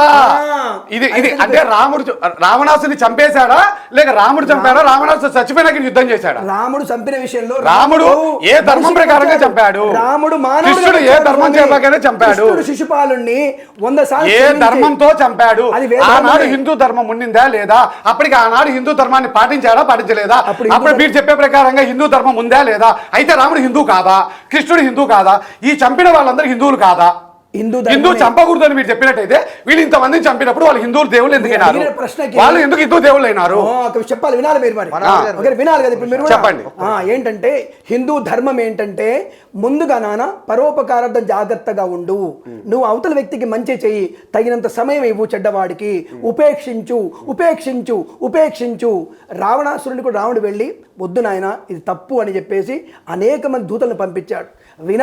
విని యుద్ధానికి సిద్ధమన్నప్పుడు యువతల వాడు రండలు కాదు. సనాధర్మంలో దేవుళ్ళు అనేక శక్తియుక్తి కలిగిన వాళ్ళు. చంపదలుచుకుంటే ఆయన ఒకే ఒక వేటుతో చంపేసేవాడు. రాముడికి బాణం ఉంది, దాని పేరు రామబాణం. 28 యోజనాల దూరం వెళ్తుంది ఆ బాణం. 28 యోజన అంటే 2 కోట్ల కిలోమీటర్లు వెళ్తుంది. అది 2 కోట్ల కిలోమీటర్లు వెళ్ళగలుగుతుంది అది ఆ ధైర్యంగా. అటువంటి బాణం ఆయనకు ఉంది, చంపగలడు కూడా. కానీ రామావతారంలో ఏ రూల్స్ ఆ రూల్స్ ప్రకారం వెళ్ళాలని చెప్పేసి ఆయన ఆ రూల్ ప్రకారం వెళ్ళి నీతి బుద్ధులు చెప్తే విల్లా. సొంత తమ్ముడు కూడా చెప్పాడు విల్లా. అలాగే కంసుడు కూడా కృష్ణుడు ఎన్నోసార్లు చెప్పాడు వద్దురా నీకు ఇది మంచిది కాదు, ఇది నీకు తప్పు అని చెప్పేసి వాళ్ళకు టైం బీయింగ్ పెడతాడు. ఆ టైం బీయింగ్లో వానికి చెదలు పట్టినటువంటి డోర్ మనం ఏం చేస్తున్నాం, తీసి కొత్త డోర్ పెట్టుకుంటాం. అలాగే చెడ్డవాడిని తీసేసి తొలగించేసి మంచివాడిని నిర్ణయించుకునేది. అక్కడ హిందువా ముస్లిం లేదు, అక్కడ కేవలం సనాతన ధర్మం వాళ్ళు మాత్రమే ఉన్నారు, ఇతరులు లేరన్న విషయాన్ని గమనించుకోవాలి. హిందువులు కాదా వాళ్ళు హిందువులు కాదు. సనాతన ధర్మాన్ని పాటిస్తూ వక్ర మార్గం పడుతున్న వ్యక్తుల్ని నశింపజేసి వాళ్ళని మంచి మార్గం తీసుకొచ్చిన వ్యక్తులు తప్ప దేవుడు అంటే మంచి మార్గంతో వెళ్ళమని చెప్పేవాడు, చెడుని నాశనం చేసి మంచిని క్రియేట్ చేసేవాళ్ళు కాదు. ఈ విషయాలు ఉన్నవన్నీ కూడా మీకు తప్పకుండా వేదంలోనే ఉన్నాయి. మీరు కమ్యూనికేట్ చేస్తున్నారు. మీరు ఇందాక చెప్పిన బుక్కులు ఏ దాంట్లో కూడా శిక్షలు లేవు అని చెప్పారు. ఇప్పుడు మీరు శిక్ష వేశారు అంటున్నారు. శిక్ష వేసేదానికి బుక్కుల్లో లేని శిక్ష వాళ్ళు ఎలా వేశారు? బుక్కుల్లో లేనప్పుడు లేదా శిక్ష ఉంటే పలాని ఈ తప్పు చేసిన వాడికి ఈ విధంగా శిక్ష వేయాలని ఆ బుక్లో ఉంది అన్నట్టయితే నేను దాన్ని అంగీకరిస్తే ఆ బుక్ చూపించండి. గరుడ పురాణం చదువుకోండి. గరుడ పురాణం చచ్చిపోయిన తర్వాత నరకలోకంలో నిన్ను ఎంచుక తింటారనే అంతే తప్ప ఈ గ్రంథాన్ని నువ్వు ఈ తప్పు చేసిన వాడికి ఈ విధమైన శిక్ష ఉంది అని మన హిందూ గ్రంథాల్లో ఉంటే చూపించండి. నేను ఆ గ్రంథాన్ని అంగీకరిస్తాను. లేదు చూపించండి. తప్పు చేసిన వాడిని నేను శిక్షిస్తాను అనేది కానీ ఏ శిక్షలు వేస్తాను ఎలా వేస్తాను ఇది తప్పు శిక్ష. అదే ఖురాన్లో ఏ తప్పు చేసిన వాడికి ఏది అని ఉంది, బైబిల్లో ఏ తప్పు చేసిన వాడికి ఏ వేయాలి అని ఉంది అని నాతో 2-3 చెప్పారు. మన గ్రంథంలో ఉంటే చెప్పండి, నేను గ్రంథంగా ఒప్పిస్తాను. లేదు గ్రంథం లేకపోతే రాసుకుందాం పట్టండి. ఎవరు రాసుకునేది? మనుషులు ఎందుకు రాసుకోకూడదు? ఏం దేవుడే రాయాలా? రాముడు ఏమన్నా నేను దేవుడు అని చెప్పి వచ్చి చెప్పినాడా? ఏ బుక్ లో రాముడు ఆటోగ్రఫీ రాసినాడు మీకు? అయ్యా ఇది నేను రాశాను, ఇది నా ట్రూ కాపీ అని కృష్ణుడు ఏమన్నా మీకు చెప్పాడా? ఈరోజు మనం పాటిస్తున్న రాజ్యాంగం అంతా మన పూర్వీకులు అందరూ అంగీకరించి ఆనాటి చట్టాల్లో ఓటేసిన ద్వారా వచ్చింది. ఇప్పుడు మనం పట్టించుకోవాల్సిన హిందూ గ్రంథాన్ని మనం రూల్స్ రాసుకుందాం. ఇదో ఈ గ్రంథాన్ని పాటించాలి, ఈ విధానాలు పాటించాలి, ఈ డ్రెస్సులు వేసుకోవాలి, ఈ విధానంగా డబ్బు కట్టాలి, ఈ విధానాలు పాటించకపోతే మిమ్మల్ని ఈ కులం నుంచి, ఈ మతం నుంచి, ఈ దేశం నుంచి వెలేస్తాము అని రాసుకుందాం పట్టండి. అది ఎందుకు చేయరు? ఆ గ్రంథాలకు, ఆ మతాలకు అన్ని ఆ రూల్స్ ఉన్నప్పుడు మనకు ఎందుకు లేవు ఆ రూల్స్? ఆ రూల్స్ రాసుకోమనే కదా రాజ్యాంగం మనకి ఇచ్చింది. మనం ఎందుకు రాసుకోలే? నువ్వు హిందూ అని చెప్తున్నావు, నేను కాదు అంటున్నా. అంటే నువ్వు జై శ్రీరామ్ అంటేనే హిందూ అంటున్నావు. నేనేమంటున్నా, అయ్యా రాముడి గుళ్ళు, కృష్ణుడి గుళ్ళు, కొత్త గుళ్ళు మనకు అవసరం లేదు. శివాలయాలు ఉన్నాయి, వైష్ణవ దేవాలయాలు ఉన్నాయి, కొత్త గుళ్ళు ఎందుకు? కొత్త గుళ్ళు కట్టాల్సిన అవసరం ఏముంది? ఈ గుళ్ళ ద్వారా మనం మంచి చేసుకోలేమా? ఈ గుళ్ళల్లో దేవుళ్ళు చేయడం లేదా అంటే లేదు ఇప్పుడు అన్ని రాముడి గుళ్ళు రావాలా, కృష్ణుడి గుళ్ళు రావాలా? ఎందుకు రావాలా? వాళ్ళు ఈరోజు ఇప్పుడు మీరు తీసుకొస్తున్నారంటే మార్కెట్లోకి కొత్త దేవుళ్ళని తెచ్చినట్టు కాదా? ఇప్పుడు మీరు అడిగే ప్రశ్నకి నేను వేరే తిరిగి వెళ్తున్నారు మీరు, కానీ సమాధానం అడిగారు కదా, చెప్తున్న సమాధానంలో మీకు మనుస్మృతి అనే గ్రంథం మనకంటే మన తాతలు ముత్తాతలు పుట్టక ముందే ఉంది. మనుస్మృతి అనే గ్రంథం చాణక్యుడి టైంలో ఉంది. అది మనుస్మృతి అనే గ్రంథం చాణక్యుడి టైంలో ఉంది. రెండవది చాణక్య నీతి శాస్త్రం ఒకటి ఉంది, చాణక్య అర్షధర్మ శాస్త్రం ఒకటి ఉంది. అంటే మీరు అన్నారు కదా రాసుకోవాలని చెప్పేసి, ఇవన్నీ అప్పుడు రాసి పెట్టారు. భగవద్గీతలో కూడా ఇలాంటి స్పష్ట విషయాలు ఉన్నాయి. ఇప్పుడు చూపించండి అంటే నేను చూపించే మార్గాన్ని మీరు తీసుకొస్తాను, నేను అప్పుడు కూర్చుందాము, చూపించిన తర్వాత మీరేం మాట్లాడతారు.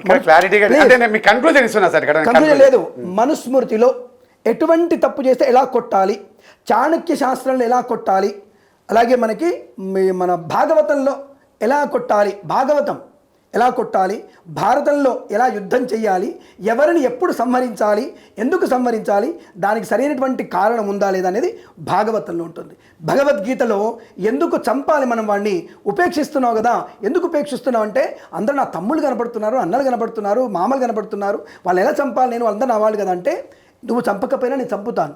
కారణం దుష్టులని వాడిని నశింపజేయకపోతే, దుష్ట శిక్షణ గావించకపోతే శిష్టరక్షణ సాధ్యం కాదు. కనుక చెడ్డవాడిని సంహరించాలి.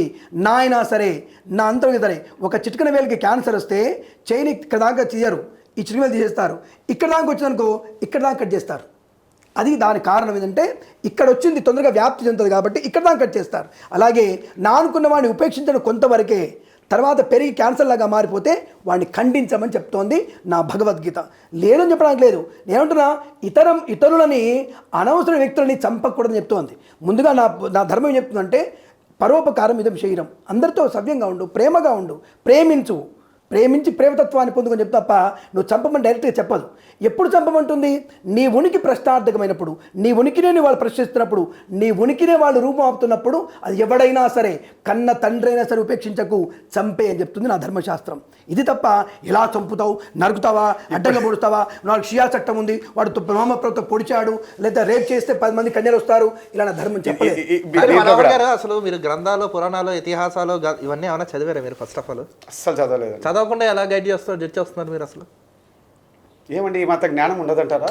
ఈనాటి కాలంలో సినిమాలు, సీరియళ్ళు అంటే ఇవి చాలు. అంటే ఈ లోకంలో ఇప్పటి వరకు నాతో పాటి లేదా నా వయసు ఉన్న వాళ్ళు కానీ, నాకంటే ఇంకా కొద్దిగా తక్కువ ఉండే వాళ్ళకి కానీ ఎవ్వరు కూడా బుక్కులు చదివి ఇవన్నీ తెలుసుకోలేదు. ఎవరు కూడా. అది మీ భ్రమ. ప్రతి ఒక్కరు కూడా మీ భ్రమ. టీవీలలో సీరియల్లో వచ్చినదే తప్ప మిగతాది ఏది ఎవరికి తెలియదు. ఈవెన్ నాకు కూడా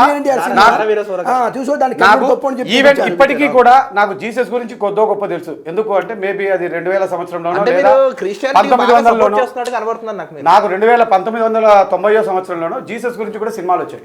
కానీ మహమ్మద్ ప్రవర్తన గురించి సినిమాలు రావడం నేను చూడలేదు. ఆయన ఏ విధంగా దేవుడు అయ్యాడో, ఆయన ఎందుకు దేవుడిగా కొలుస్తున్నారో నేను ఇంతవరకు చూడలేదు. అంటే యేసు ప్రభుదే నిజం అంటారు అయితే మీరు? నేను యేసు ప్రభు నిజం అని చెప్పలేదు. యేసు ప్రభు చేసిండేది ఏంటి? సాక్రిఫైస్. ఆయన్ని మీరు నమ్మాలనుకుంటే నమ్మండి, నమ్మొద్దు అంటే నమ్మద్దు. అయితే వాళ్ళ నమ్మకం ప్రకారం ఏంటి? మీరు ఏ మతంలో పోయినా డబ్బు కట్టాలి. ఎందుకంటే మతం జరగాలి అంటే డబ్బు కట్టాలి. మతానికి డబ్బు కట్టకుండా మతం పేరు చెప్పుకునేది ఈ దేశంలో, ప్రపంచంలో ఏదన్నా అంటే అది హిందూ మతమే. క్రిస్టియానిటీలో జరగట్లేదు అంటారు. క్రిస్టియానిటీ మీరు డబ్బు కట్టాల్సిందే గ్యారంటీ. మరి డబ్బు కట్టకపోతే మీ క్లారిటీ చెప్తా చూడండి. ముస్లింగా మీరు డబ్బు కట్టకపోయినా, ముస్లింగా మీరు సభ్యత్వం లేకపోయినా, వాళ్ళు చనిపోతే వాళ్ళని ఎక్కడైతే బూరుస్తారో మీకు అక్కడ అనుమతి కూడా లేదు. క్రిస్టియన్గా మీరు లేకపోతే, సభ్యుడు కాకపోతే అలా బెరల్గూడలో మీకు అనుమతి లేదు. ఎవరి దాంట్లో అనుమతి ఉంది? హిందువులకు. ఎందుకంటే ఎటువంటి సభ్యత్వ నమోదు విధానం లేదు కాబట్టి. ఇది మతం కాదు, ధర్మం అని చాలాసార్లు చెప్తున్నారు అందరూ. అదే తప్పని మేమంటున్నాను. నేను అదే తప్పు అంటున్నా. అసలు మీరు ధర్మం అని చెప్పేదే తప్పు. అంటే టచ్ గడ్డ పగిలిపోయినా ఎందుకు రాసుకోకూడదండి? మనము రాజ్యాంగం రాసుకోవద్దని చెప్పిందా? వీరు చెప్పిన చాణక్య నీతిలో, లేదంటే అంతకుముందున్న గరుడ పురాణము, అవన్నీ శాడిజం. అవన్నీ మనుషుల్ని భయపెట్టే దానికోసం చేసిన శాడిజం బుక్కులు. అంటే అది ఇప్పుడు ఆ విధంగా బుక్కులు పెట్టారంటున్నారు కదా, ఆ బుక్కులు అన్ని ఉన్నాయంటున్నారు కదా, అది జనాన్ని భయపెట్టే దానికి పెట్టినది. అది ఒకవేళ అది బుక్ కరెక్టే అయితే రాజ్యాంగంలో రాయించమనండి, అది పవిత్ర గ్రంథం బుక్ అని పెట్టమనండి. మతాన్ని రాజ్యాంగాన్ని ఎలా మిక్స్ చేస్తున్నారు మీరు? నాకు రాజ్యాంగమే నన్ను కలిపిందండి, మతం నన్ను కలపలేదు. రాజ్యాంగమే ఈ దేశంలో ఉన్న ప్రతి వాడిని కలిపింది. కులాలు మతాలు విడదీస్తాయి, రాజ్యాంగం మాత్రమే కలుపుతుంది. ఆ కలిపే దాంట్లో కూడా విడిపోయిన హిందువులను కలిపేదానికి ఉన్న దారి ఏంటి అని అడుగుతున్నా నేను. అరే ఎవడు విడిపోయిన ఎవడు లేడు అంటే కులాల మాదిరి ఎవరు విడిపోలేదు. అంటే ఇప్పుడు అందరూ వీళ్ళ పిల్లల్ని వాళ్ళకు, వాళ్ళ పిల్లల్ని వీళ్ళకు, ఎవడు కులాల కోసం, రిజర్వేషన్ల కోసం, ఇంకో దాని కోసం ఏం అడగడం లే, ఎవరు అడగడం లే. అన్ని కూడా అందరూ ఒకటే అని చెప్పి అందరూ కలిసిపోయి బాయి అని అందరూ ఎవరిలో ఒకరిళ్ళలో కాకుండా అందరూ విడివిడిగా కాకుండా అందరూ కలిసిమెలిసి ఉంటున్నారు. మీరు చెప్పిన దానికి జోహాలు సార్, మీరు చెప్పిన దానికి జోహాలు సార్. అన్ని ఊర్లలో కూడా అందరూ కలిసిమెలిసి ఉంటున్నారు అనేది మీ యొక్క అపోహ, మీ యొక్క భ్రమ. మీరు ఆ భ్రమలో జీవిస్తే ఎవడేం చేయలేడు. వర్తమానంలో జీవించాలి అంటే కలుపుకునే దానికి ఉన్న దారులు ఏంటివి అని ఆలోచించేవాడు దేవుడు, వాడు మేధావి. దేవుడు అనేవాడు ఎవడు కాదు, మేధావిని దేవుడు అంటారు. మీ దృష్టిలో దేవుడు ఎవరు అంటారు? మేధావి. దేవుడు అన్నారు. వితండవాది ప్లస్ మేధావి మాత్రమే దేవుడు. దేవుడు అనేవాడు జరగనిది జరిగేటట్టు చేసేవాడే దేవుడు. జరగదు అనుకున్న దాన్ని ఇప్పుడు ఈయన చెప్పిన రాముడు 2 లక్షల కిలోమీటర్లు అన్నాడు. యాది రాకెట్టే పోదు, బాణం పోతాదంట. ఏంటది? ఒక రాకెట్టే 2 లక్షల కిలోమీటర్లు పోదు, ఒక బాణమే పోతాదంట. 8 లక్షల కిలోమీటర్లు ఆనాడు కనిపెట్టిన ఈ హిందూ శాస్త్ర ధర్మాల ద్వారా, నేననేది ఈ గ్రంథాల ద్వారా కనిపెడితే ఇప్పుడు ఎందుకు కనిపెట్టారు అంటున్నా. అంగారకు మీరు ఎన్ని కిలోమీటర్ అనుకుంటారు? మీరు ఎన్ని కిలోమీటర్ అంగారకుడు చెప్పండి. ఎన్నికే మీరు చెప్పండి స్వామి. నాకు తెలియదు. అందుకే బొంగు అంగారకుడికి మీదికి ఇది ఫస్ట్ తెలవదు. శాటిలైట్ సూర్యుడు ఎంత దూరం? సూర్యుడు ఎంత దూరం స్వామి? ఫస్ట్ శాటిలైట్ సూర్యుడు ఎంత దూరం? హిందువులు పంపించారా వేరే వాళ్ళు పంపించారా? ఏది? మీరు చెప్పే శాటిలైట్ అనేవాడు మొదట కనిపెట్టింది హిందూ. ఈ ధర్మాల ద్వారా హిందుత్వాలు కనిపెట్టింటే నాకు ఆధారం చూపండి. అంతరిక్షంలో ఉన్నదే అంటాడు భూముల నీ అంతరిక్షంలో వాళ్ళ గ్రంథాల్లో కూడా సూర్యుడు ఉన్నాడు, చంద్రుడు ఉన్నాడు, నీ గ్రంథాల్లోనూ ఉన్నాడు. ఇక్కడ హిందూ గ్రంథాల ద్వారా కనిపెట్టిన వస్తువు ఏదో చెప్పండి. కాలు పెట్టింది అంతరిక్షంలో. అబ్బా మీరు చెప్పేది నాకు వద్దండి. అరే పో స్వామి, నాకు నువ్వు చెప్పేది ఈ నమ్మకం రోజు బొంగు. ఈ రోజు నేను ఏదైతే నమ్మకం మీరు నమ్మే. చెప్తున్నారు నేను అందుకే నీ మనసులో విలువను. అందుకే హిందువులు ఏకం కారు. అదే, ఎందుకంటే హిందువులు ఇలాంటి ఏకం వాళ్ళు కాదు. విభజిస్తారు. నువ్వు ఇలాంటి రావు. వాళ్ళు అయ్యా వర్తమానంలో అరే, నేను జీవిస్తాం చెప్పేది రాసుకుందాము అంటే ఆ సూర్య- రోజు ఇది జరిగింది, మనోహర్, ఆ రోజు వాళ్ళు చంపాను మిస్టర్ ఈ మనోహర్, రోజు వీళ్ళని చంపుతాము మిస్టర్ మనోహర్, వెయిట్ నేను అండ్ సీ. ఒప్పుకోను. వెయిట్. ఇక్కడి సూర్యమండలానికి మనం పంపించినటువంటిది ఆ సూర్యమండలానికి వెళ్తున్నటువంటి ఆ యొక్క ప్రయోగం ఎంత అనుకుంటాను మీరు? మనం పంపించాను తెలుసా సార్, మీకు? నేను ఒక చిన్న ప్రశ్న అడుగుతా. ఏ, ఆ సమాధానం ప్రశ్నకు చెప్పండి. మీకు క్లారిటీ ఫస్ట్ ఇస్తారా? సమాధానం చెప్పండి. చెప్పండి. ఆదిత్య పంపించాం మనం. ఇంకా మనది 2027 వెళ్తుంది అది అక్కడికి. అది ఎన్ని కిలోమీటర్ అనుకుంటారు మీరు సూర్యమండలం ఎక్కడి నుంచి మనకి? హనుమాన్ చాలీసా చదివితే మీకు తెలుస్తుంది. ఎంత అంటున్నారు? 8 లక్షల కిలోమీటర్లు. అది పంపించింది మన మగాడు, భారతీయుడు వాడు. అంటే అంతకుముందు ఎవడు పంపలే, అంతకుముందు ఎవడు పంపలే. వామనుడు. ఈ ఐదు వదిలేయండి సార్. నువ్వు నమ్మకం. నాకు అవన్నీ వద్దు. నువ్వు నమ్మడానికి నాకు అవన్నీ వద్దు. మీరు ఏదైతే చెప్తున్నారో ఇంత వితండవాదంగా మీరు మాట్లాడుతున్నారు. మీరు నేను ఎంత చట్ట ప్రకారంగా ఏం చెప్తున్నారు అయ్యా? మీరు బుక్ ఇప్పుడు మీరు బుక్ అంటున్నారు, రామాయణం రాశారంటున్నారు, 2 లక్షల సంవత్సరాల కిందట ఉందన్నారు.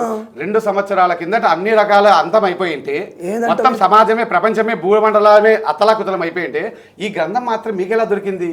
గ్రంథంగా శబ్దము అని చెప్తాడు. అర్థం కదా మీకు? వేదం అనేది శబ్దము.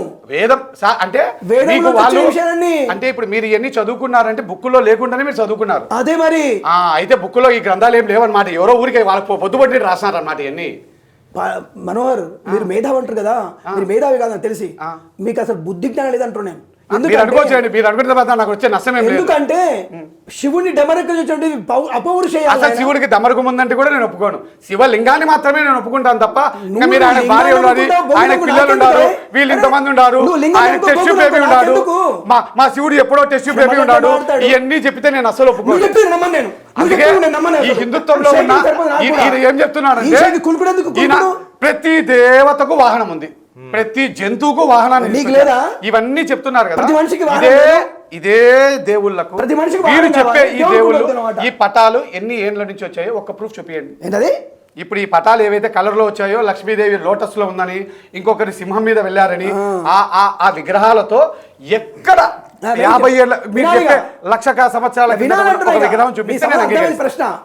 పద్మప్రియే పద్మిని పద్మహస్తే పద్మాలయే పద్మదళాయ దాక్షి విశ్వప్రియే విష్ణు మనోనుకూలే తత్పాదత్వం మై సన్నిధత్వా.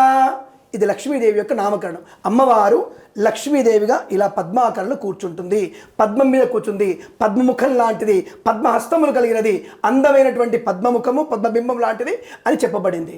ఇది మీ చెప్పబడిన పదినానికి మీరు ఒక విగ్రహం అనే దాన్ని ఈ దేవత ఈ యొక్క జంతువు మీద కూర్చున్నట్టు ఎక్కడైనా తవ్వకాల్లో వచ్చిందా? లక్ష్మీదేవి కానీ ఇంకొకరి దేవి కానీ ఇంకొక స్వామి కానీ ఆ యొక్క జంతువు ద్వారా వచ్చారని మీరు చూపించగలరా? ఈ రోజు మనం చూస్తున్నది 100 సంవత్సరాల నుంచి మాత్రమే ఈ దేవుళ్ళ పటాలు.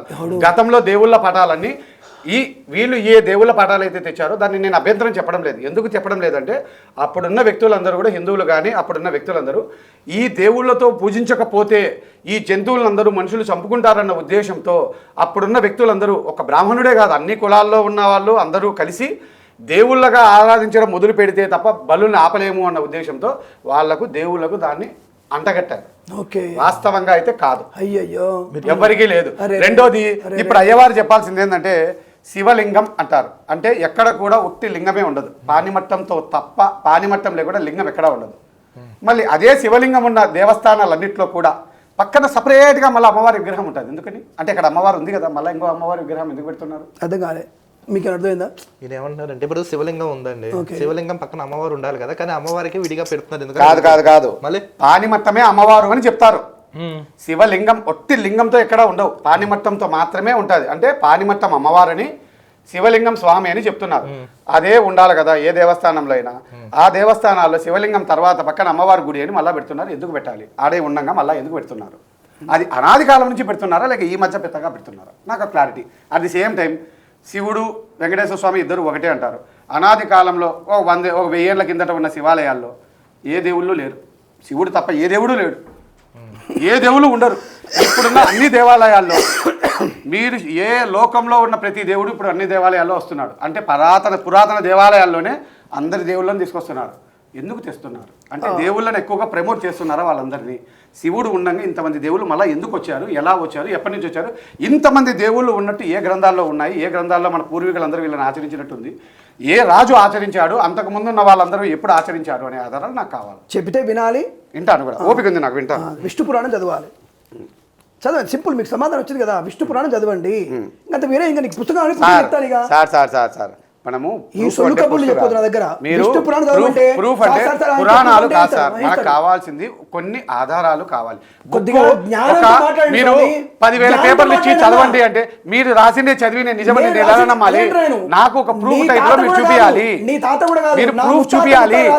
అయ్యా నాకు అది వద్దండి, మీ తాత ముత్తాత నాకు మా తాత ముత్తాతలు ఇచ్చిన ఆస్తి తప్ప నేను ఏది తీసుకోను. మీరు నాకు మా తాత ముత్తాతలు నాకు భగవద్గీత మా ఇంట్లో పెట్టలే, రామాయణ మా ఇంట్లో పెట్టలే, మీరు చెప్పిన ఇతిహాసాలు పెట్టలే, ఏ ఒడిలో లేవు, నేను ఆడా చూడలే. ఆ దేవస్థానాల్లో కూడా భగవద్గీతను కూడా బోధించారు. ఇప్పుడు మంత్రాలు భగవద్గీత అన్నట్టయితే ప్రతి దేవస్థానంలో భగవద్గీత ఎందుకు చెప్పరు? ఎవరు చెప్పారు? ఎక్కడా చెప్పరు, ఎక్కడా చెప్పరు, మీరు ఎక్కడా చెప్పరు. చెప్పలేదా నేను ఒక్కడే అనుకోద్దు. పిల్ల ఏం చేస్తాడంటే అటు ఇటు చూస్తే పళ్ళు అవుతుందట, పాలు కళ్ళు మూసుకుంటుందట. ఎందుకు మూసుకుంటుందంటే నన్ను ఎవరు చూడలేదు అనుకుంటుందట. అలా ఇప్పుడు మీరు అన్నదానికి నేను క్లారిటీ ఇస్తానండి. ఇప్పుడు నేను మీరు అన్నదానికి ఇన్ రిటర్న్ లో నేను ప్రూఫ్ ఇస్తాను. ఏంటంటే ఒక దేవాలయం ఎండోమెంట్స్ డిపార్ట్మెంట్లో ఉన్న ఒక దేవాలయం పొద్దున్న లేచాల నుంచి రాత్రి వరకు ఏమేమి జరుగుతాయి అనేది ఒక లెటర్ పెట్టామనుకోండి, వాళ్ళు ఇన్ రిటర్న్గా రాసిస్తారు. అప్పుడు దాన్ని నమ్ముతారా? అంటే భగవద్గీతను చెప్తున్నారా లేదా అనేది వాళ్ళు ఇన్ రిటర్న్గా ఇస్తే అప్పుడు అది కాదు అని చెప్పడం లేదని మీరు నమ్ముతారా, ఒప్పుకుంటారా? అప్పుడు నాకు అర్థం కాలేదు, మీరు చెప్పేది అర్థం కాలేదు. దేవాలయం నేను దేవాలయాల్లో రూల్స్ అండ్ రెగ్యులేషన్స్ అంటే అవి మినిట్స్ రాసుకుంటారు వాళ్ళు. నేను అన్న పదం ఒక్క రోజు ఉదయం నుంచి రాత్రి వరకు ఏ రోజైనా కానివ్వండి, భగవద్గీతలో ఒక చాప్టర్ అయినా మేము చెప్తున్నాము అన్నట్టు అసలు చెప్పడం లేదని నేను అంటున్నా. చెప్తున్నారు అన్ని దేవాలయాలు అంటున్నారు. నేను ఒక దేవాలయాన్ని తీసుకొని ఆర్టీఐ వేద్దాం, పొద్దున్న నుంచి రాత్రి వరకు ఏమేమి జరుగుతాయో అడుగుదాం.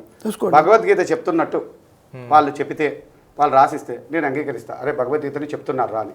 వాళ్ళు భగవద్గీత చెప్పలేదు అని అంగీకరిస్తే అది గ్రంథం కాదని వీళ్ళు ఒప్పుకుంటారా? కంచి మఠానికి వెళ్ళండి. మీరు కంచి వెళ్ళా, నేను ఏదో ఒక గుడి అన్నా, మీరు అన్నది కాదు.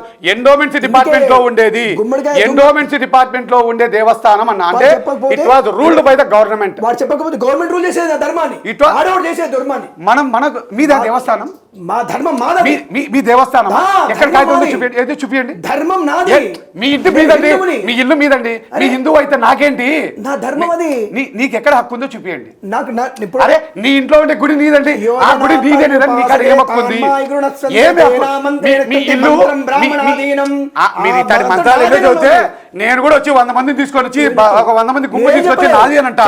అది కాదు, నీ ఇల్లు నీది, నీ ధర్మం నీది అనాలంటే, ఆ గుడి నీది అన్నావు అంటే దానికి ఒక విధి విధానాలు లేవు కాబట్టి తీసుకున్నాను. మేధావి కాదు మీరు, మేధావి. వినాలి ఫస్ట్ మీరు. సరే మీరు ఏదైనా అనుకోండి, నాకేం నష్టం లేదు. నేను చెప్పింది కరెక్ట్. అందుకే ఏమంటారు అంటే కంచి మఠం అంటే కంచి బొమ్మల్లా ఎందుకు గుమ్మటాలు గుమ్మంటే ఉరుముకుంటే ఎందుకుంటారు? కంచి మఠంలా అంటే కంచి మఠం హైదరాబాద్ కూడా ఉంది, బెజవాడలో కూడా ఉంది, ప్రొద్దుటూరులో కూడా ఉంది. అది మన పదం ఎండోమెంట్స్ లేదు లేదు, మీరు తప్పు చెప్తున్నారు. ఎండోమెంట్స్ డిపార్ట్మెంట్ అనే పదం నీట్ గా చెప్పిన అంటే దేవాలయాలు కాదు, అంటే ఎండోమెంట్స్ డిపార్ట్మెంట్ లో ఉండే ఏ దేవాలయాలు కాదు. అదే హిందువులు కాదు, అది హిందువులు కాదు. మీరు క్వశ్చన్ భగవద్గీత గురించి అనే దానికంటే ముందు దేవాలయం, దానికంటే ముందు దేవాలయం. ఆ దేవాలయాలు ఎండోమెంట్స్ లో ఉంటే తప్ప వేరే దానికి ఆర్టీఐ వర్తియదు. ఆ ఆర్టీఐ ద్వారా నేను సమాచారం తీసుకొని వస్తే వాళ్ళు ఒప్పుకుంటారా? ఆర్టీఐ ద్వారా బ్రాహ్మణ హక్కులు రావు, ఆర్టీఐ ద్వారా కమ్మోడు హక్కులు రావు. ఎందుకు రావు? హక్కులు రావు. ఎందుకు? నీకు ఉంటే వస్తాయి, లేని రావు. నీకు లేకపోతే రావు. నేను అందుకే ఉన్నా ఆ దేవస్థానం నీది అనే దానికి నీకాడేముంది? అదే ముస్లింలు ఈ మసీద్ నాది అనే దానికి కూడా ఆధారం తీసుకొస్తాడు. నీవు ఈ దేవస్థానం నీది అని చెప్పేదాన్ని నీకాడ ఏం ఆధారం ఉందో ఒకటి చూపించండి. అర్థమైందా? కొద్దిగా చెప్పండి. అర్థమైందా? నాకు ఎందుకు లేదు, నాకు చాలా నాలెడ్జ్ ఉంది కాబట్టి ట్రస్ట్ బోర్డు ఉంటుంది, ప్రతి ట్రస్ట్ ఉంటుంది. Go to direct register office, go to direct register office. ఎక్కడ దేవాలయం ఉందో రిజిస్టర్ ఆఫీస్కి వెళ్ళండి, ట్రస్ట్ ఉంటుంది. లేదు ఒక సామాజిక ట్రస్ట్ ఉంటుంది వాళ్ళకి, అంటే అక్కడ ఉన్నటువంటి కాలనీ ట్రస్ట్ రిజిస్టర్డ్ అయి ఉంటుంది. అది దేవాలయం వాళ్ళ ఆధీనంలో ఉంటుంది. చెప్పండి. వినాలా? వినాలా? వివేక్ అయినోడు వినాలా? అయితే ఇక్కడ మీరు అన్నట్టుగా నేను చెప్పేది ఎండోమెంట్ దేవాలయంలో వాడు భగవత్ చెప్పకపోతే భగవద్ చెప్పడానికి అధికారం మీకు లేదు. ఇక్కడ మీరు ఒక 2 తప్పు మాటలు మాట్లాడుతున్నారు. ఎవడో భగవద్గీత రాస్తే దాంట్లో పుస్తకంలో చట్టాలు అని చెప్పి రాశారు. వాడి గురించి ఎప్పుడు వచ్చింది ఆ చట్టం అంటే, ఆ యొక్క మతం ఎప్పుడు వచ్చింది అంటే డేట్ ఆఫ్ బర్త్ ఉంది దానికి. మహమ్మద్ ప్రవక్త పుట్టిన డేట్ ఆఫ్ బర్త్ ఉంది, కానీ నా సనాతన పుట్టిన డేట్ ఆఫ్ బర్త్ లేదు. మీరు తీసుకొస్తా అంటే నేను సగం కూడా చేయించుకుంటా.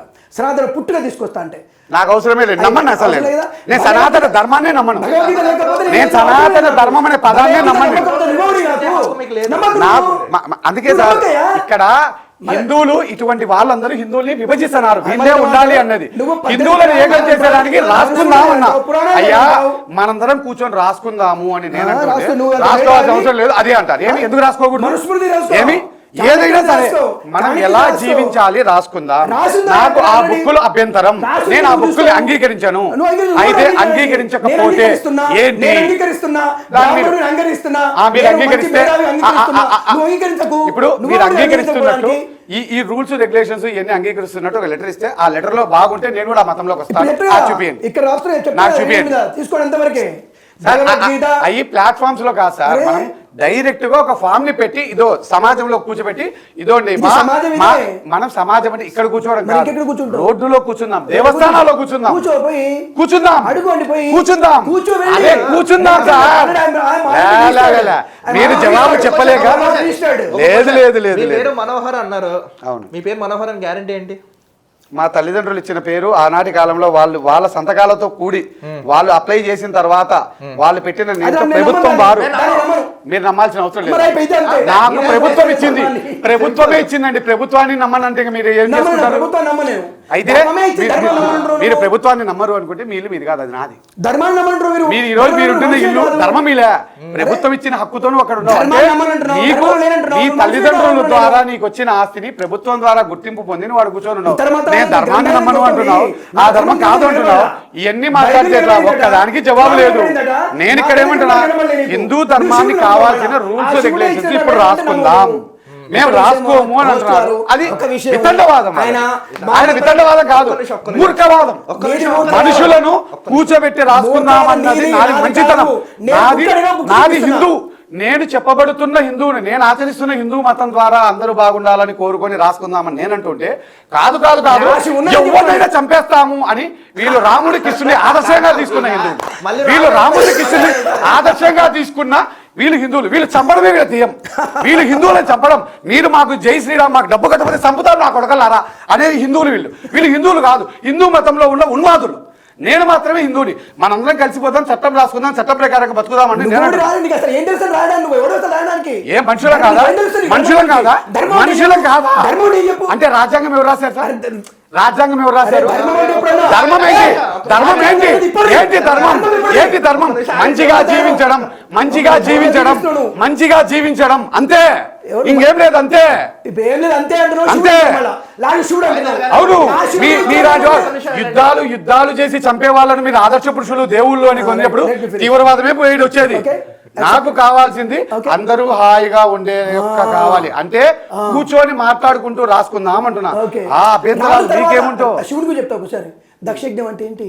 నాకు అసలు ఎన్ని నేను పట్టించుకోండి. మీరు చెప్పేది తప్పంటారు. ఏం మీరు చెప్పింది నాకు అవసరం లేదు. నాదే మీదే. అరే నాకు వద్దండి. మీరు చెప్పే పాడి బట్టాన్ని మీరు అమ్మవారిది అని చెప్పే వాళ్ళని కూడా నేను నమ్మను. మూర్ఖులు. ఆ రాసిన ఎదవ ఒకడు మూర్ఖుడు. ఆ రాసిన ఎదవ మూర్ఖుడు. ఆ శివలింగం మర్మాంగం అంట. ఆ ఎదముండా కొడుకు కూడా చెప్తే మేము నమ్మాలా? వాడు కూడా చెప్పిన నా కొడుకు ఎదవా మనమంగానే ఎవడన్నా పూజ చేస్తారా? అది అమ్మవారిది అని చెప్తారా? ఆ ఎదవలండి వాళ్ళు. శివలింగం అనే దానికి ఎలా వచ్చింది అనే దానికి వీళ్ళు చెప్పే నిర్వచనాలు అన్ని మనిషి శ్రీరామచంద్రుడు అనే వ్యక్తి. మీరు వినండి, నేను చెప్పినప్పుడు మీరు వినాలి. మీకు తెలియనప్పుడు తెలుసుకోవాలి. నేను చెప్పింది మీరు వినండి. మీరు చెప్పింది వినండి. మీరు చెప్పింది తప్పండి. మీరు ఉగ్రవాదాన్ని ప్రేరేపిస్తున్నారండి. మమ్మల్ని ఉగ్రవాదంలోకి రమ్మన్నారు. నేను ఉగ్రవాదంలో నేను ఆవేశంగా వాదిస్తానే తప్ప నేను ఉగ్రవాదంలోకి రానండి. నేను మీ ఉగ్రవాదంలో చేరానండి. నేను శాంతమండి. మీ ఉగ్రవాదం కాదండి. నేను ఖచ్చితంగా నేను శాంతవాదిని. అదే ఎంత ఆనందంగా ఉంది స్వామి. నాకు ఈ మాట చాలా ప్రశాంతంగా ఉంది. నాకు ఎంత శాంతమో. ఒకటి విషయం గుర్తుపెట్టుకోండి. దక్షయజ్ఞం ఏంటి, వీరభద్రుడు ఏంటి? శివుడు అన్నారు కదా మీరు. శివుడు లింగాకరం చెప్పాడు, అబద్ధం అడవుడు తప్పు మాట్లాడాడు. అది 100% రాంగ్. అది లింగం కాదు, అది ఆది మధ్యాంతహీనుడు ఆయన. అసలు ఎక్కడ కూడా ఆయనకు దొరకగానే బ్రహ్మదేవుడు విష్ణు కొట్టుకొని ఎక్కడ అనుకుంటాను, ఎక్కడ శివలింగం స్థాపన అయింది తెలుసా మీకు? లింగం తెలుసా మీకు ఎక్కడైందో శివలింగ స్థాపన? మీ కథ మీరు చెప్పండి, నేను వింటాను. నా కథ నేను చెప్పాను. సమాజం చెప్పాలి మీ కథ నేను చెప్పండి. నా కథ మీరు చెప్పేది అదే మీరు చెప్పే దాంట్లో మీరు ఎక్కడ నిజం ఉంది, నాకు సైంటిఫిక్ రీజన్స్ కావాలి. మీరు అది చెప్పండి, నేనే మీకు చెప్తా లాస్ట్ లో. అసలు శివుడు ఎక్కడ ఉద్భవించాడు, ఎక్కడ గొప్పోడుగా లింగాకర్ ఎక్కడ కనిపించాడు ఫస్ట్ చెప్పండి, నేనే వింటా. నాకు తెలియదు, చెప్పండి. నాకు తెలియదు.